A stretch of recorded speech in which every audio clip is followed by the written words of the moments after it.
कांग्रेस नेता राहुल गांधी ने एक बार फिर चुनाव आयोग ईसीआई को आड़े हाथों लेते हुए उस पर गंभीर आरोप लगाए हैं। उन्होंने कहा कि जिसे जवाब देना चाहिए वही सबूत मिटा रहा है। राहुल गांधी का यह बयान विपक्ष की उन आशंकाओं को और बल देता है जिसमें ईवीएम की पारदर्शिता और मतगणना प्रक्रिया को लेकर सवाल खड़े किए गए हैं। इस प्रेस कॉन्फ्रेंस को संबोधित करते हुए राहुल गांधी ने आरोप लगाया कि चुनाव आयोग सत्ता के दबाव में काम कर रहा है और निष्पक्ष संस्था की भूमिका निभाने में असफल रहा है।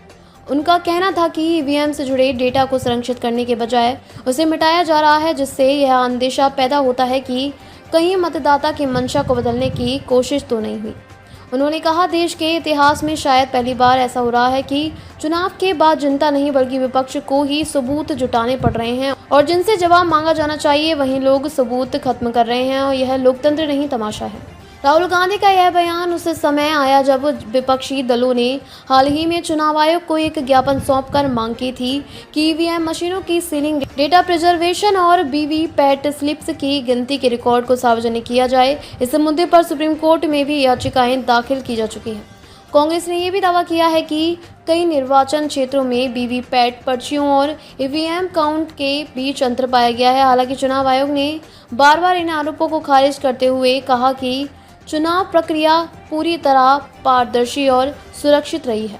राहुल गांधी ने यह भी सवाल उठाया है कि अगर सब कुछ साफ सुथरा है तो फिर डेटा को सार्वजनिक करने और उसकी स्वतंत्र जांच करवाने से डर किस बात का है। राजनीतिक विशेषज्ञों का मानना है कि राहुल गांधी का यह हमला विपक्ष की आगामी राजनीति का हिस्सा हो सकता है, जिसमें 2029 के आम चुनावों को देखते हुए जनता के बीच एक बार फिर चुनावी व्यवस्था को मुद्दा बनाया जाएगा। कुछ विशेषज्ञों का यही मानना है कि विपक्ष की यह कवायद चुनाव आयोग की स्वतंत्रता पर बहस को दोबारा जिंदा कर सकती है। इस पूरे घटनाक्रम के बीच चुनाव आयोग की ओर से कोई ताज़ा प्रक्रिया नहीं आई है। हालांकि अतीत में आयोग ने कहा था कि वह किसी भी प्रकार की जांच के लिए हमेशा तैयार है, बशर्ते वह कानूनी प्रक्रिया के तहत हो। राहुल गांधी के बयान ने विपक्ष और सत्ता पक्ष के बीच चल रही जुबानी जंग को और तेज कर दिया है। आने वाले दिनों में यह देखना दिलचस्प होगा कि चुनाव आयोग इस मुद्दे पर क्या कदम उठाता है और विपक्ष अपनी रणनीति को किस दिशा में ले जाता है।